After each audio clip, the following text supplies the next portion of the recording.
السلام علیکم ورحمۃ اللہ وبرکاتہ۔ افسوس کی بات ہے، دیکھو یہ بھائی صاحب بتا رہے ہیں سورہ فاتحہ چھوڑ گیا تو کیا کرنا چاہیے، اس کو اتنا لمبا کر کے بتا دیے ہیں۔ بھائی صاحب سورہ فاتحہ ایک ارکان کا ایک حصہ ہے، یہ ارکان ہے، جب ارکان چھوڑ جاتے ہیں تو نماز کو دوبارہ پڑھانا پڑتا ہے۔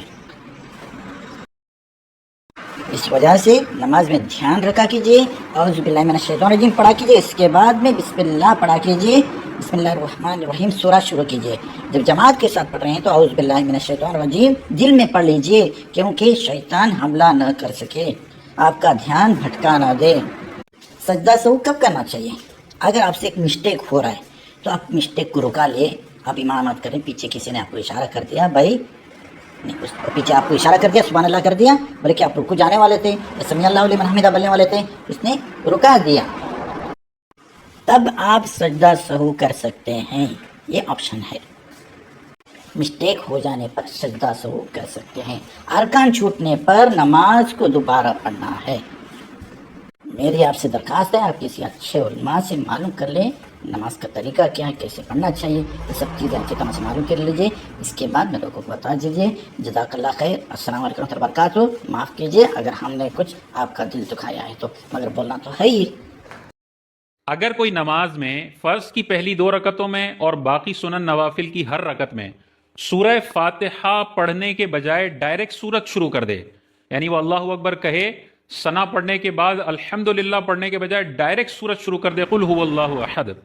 تو اب وہ بندہ کیا کرے؟ اس کو اگر یاد آ جائے تو وہ اس سورت کو چھوڑ کے ڈائریکٹ سورہ فاتحہ کی طرف جائے، کیا کرے؟ تو اس کی ٹوٹل 4 صورتیں بنتی ہیں، یہ 4 صورتیں اپنے ذہن میں رکھیں گے تو ساری زندگی کبھی بھی سورہ فاتحہ بھول گئے نا تو آپ کو پتا ہوگا کہ میں نے اب کیا کرنا ہے، کب سجدہ سہو کرنا ہے اور کب نہیں کرنا۔ پہلا سینیریو دیکھیں، اگر اس نے ایک آیت سے ابھی کم پڑھا ہے، سورہ فاتحہ بھول گیا اور اب سورت اس نے شروع کی اور ایک آیت سے ابھی کم پڑھا تھا کہ اسے یاد آ گیا، تو فوراً یہ سورت چھوڑ کر سورہ فاتحہ شروع کر دے، اس کے بعد سورت ملا لے اور آخر میں سجدہ سہو بھی اس کو نہیں کرنا، کیونکہ اس نے ابھی ایک آیت نہیں پڑھی تھی کہ اسے یاد آ گیا کہ سورہ فاتحہ پڑھ لی ہے۔ تو جب ایک آیت سے کم پڑھی ہوتی ہے، فرض قرات کی مقدار سے کم پڑھی ہوتی ہے، تو سجدہ سہو لازم نہیں ہوتا، آپ سورہ فاتحہ دوبارہ شروع کریں اور سورت ملائیں اور رکوع کریں، سجدہ سہو نہیں لازم، آپ کی نماز ہو جائے گی۔ دوسرا سینیریو یہ ہے کہ اس بندے نے سورت شروع کر دی اور اس کی ایک آیت سے زیادہ پڑھ دی، مثال کے طور پہ سورہ فاتحہ چھوڑ دی اور قل هو اللہ احد اللہ الصمد لم یلد بولا تو اس کو یاد آیا کہ سورہ فاتحہ تو پڑھی نہیں ہے، تو اب کیا کرے؟ تو اب بھی جہاں تک اس نے پڑھ لیا وہیں روک دے جملہ پورا کرنے کے بعد اور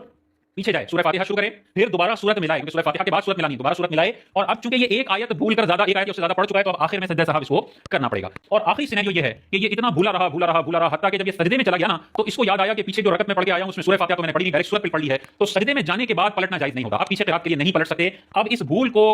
کا نقصان ختم کرنے کے لیے صرف آخر میں سجدہ سہو کریں گے تو نماز بالکل ادا ہو جائے گی۔ تو خلاصہ کلام یہ ہوا کہ فرض کی 2 رکعتوں میں اور باقی نمازوں کی ہر رکعت میں اگر کوئی بندہ سورہ فاتحہ بھول کر ڈائریکٹ سورت شروع کر دیتا ہے اور ایک آیت پڑھنے سے پہلے یاد آ جاتا ہے تو سورہ فاتحہ پڑھے، سورت ملائے، سجدہ سہو لازم نہیں، نماز ہو جائے گی۔ ایک آیت سے زیادہ پڑھتا ہے اور یاد آ جاتا ہے تو سورت کو چھوڑے، سورہ فاتحہ پڑھے، سورت ملائے اور آخر میں آپ سجدہ سہو کرنا پڑے گا۔ تیسرا سینیریو یہ ہے کہ یہ سورت پڑھ کے رکوع میں چلا گیا، رکوع میں یاد آیا کہ سورہ فاتحہ رہ گئی ہے، قومے میں یاد آیا کہ سورہ فاتحہ رہ گئی ہے، تو اب اس کے لیے لازم ہے کہ قیام کی طرف پلٹے، سورہ فاتحہ پڑھے، سورت پڑھے، دوبارہ رکوع کرے، دوبارہ قوما کرے، نماز مکمل۔ اگر کوئی نماز میں فرض